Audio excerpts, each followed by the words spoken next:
How would you feel when one day on your early morning garden inspection you find part of your garden disappeared while you slept, or realize your flower buds are torn apart and very badly damaged? I'm sure after seeing this, your first instinct is likely to spray some powerful chemical pesticide all over your plants to kill those culprits without even investigating further. This is not a right decision. Please spend a little time to find out what's eating your plants and then take necessary action to eliminate that particular pest or insect. Well, now we'll look into identifying some common pests by scanning their leaf signatures, that is, the leaf damage pattern they leave after feeding on your plants. Let's begin. At number 1, zigzag leaf mining pattern.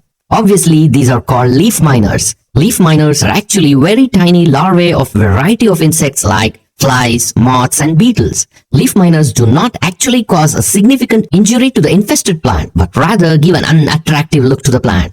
This mining pattern of zigzag lines on the leaves are produced as these tiny larvae bury and eat along the infested leaves. If you want to control these, neem oil spray is the best organic solution. 5 to 10 ml neem oil per liter of water along with few drops of liquid soap. Spray once or twice weekly.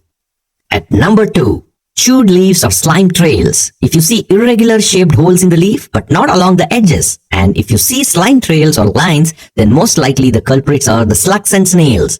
So, what's the solution? There are a lot of remedies for slugs and snails like hand pick and eliminate method, electric copper wire fence, beer trap, etc.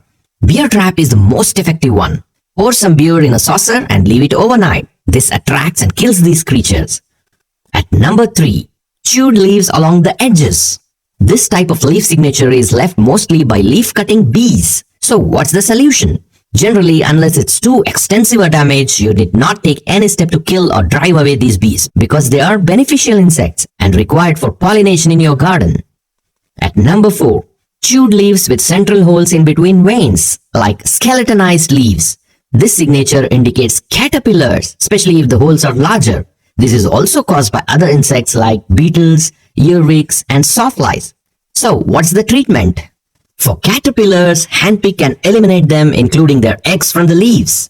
After doing this, spray neem oil plus soap solution weekly twice. 10 ml neem oil plus 10 drops of liquid soap or a shampoo and spray it thoroughly, including the underside of the leaves. At number 5, discolored leaves plus sucking damage. This is commonly caused by thrips and spider mites. Common thrips are the Cuban laurel thrips. As you can see here, the leaf is discolored and then folded onto itself to form a pouch to cover these creatures and its eggs. If left untreated, these thrips will multiply drastically and can cause a considerable damage to your plant. So, what's the solution? Firstly, try and remove as many leaves or trim those branches and burn them. Then you can spray neem oil plus liquid soap added with a little clove oil or eucalyptus oil weekly twice. If this still persists, then go for chemical sprays like those containing imidacloprid as the last resort. At number 6, leaf galls or leaf bumps. This is a strange and rare pattern which presents as tumor-like boils on the leaf surface.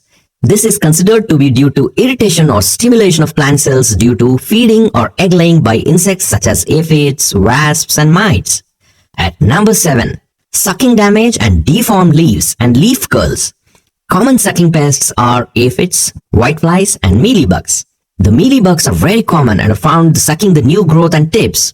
In fact, mealybugs as well as aphids have a symbiotic relationship with ants, which protect these pests from predators and also carry them to the plants. The ants in turn get the honeydew sugars excreted out of their anus as their gift. So, what's the solution? Neem oil plus liquid soap is again the first choice, sprayed weekly twice. Another disease related to this is the leaf curl virus, seen in some plants like the peppers and tomatoes. This is actually caused by a leaf curl virus. To treat this, firstly isolate the plant. Then use this recipe to spray and completely cure this disease.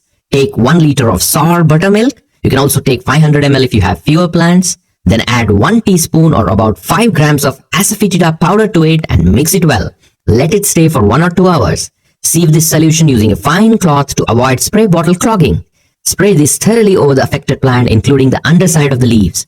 Repeat this every 3 days for 3 to 4 times. Leaf curl virus, which is common in pepper and tomato plants, will be completely cured by this treatment most of the times. Please like, share, and comment below with your feedback and queries. Happy gardening!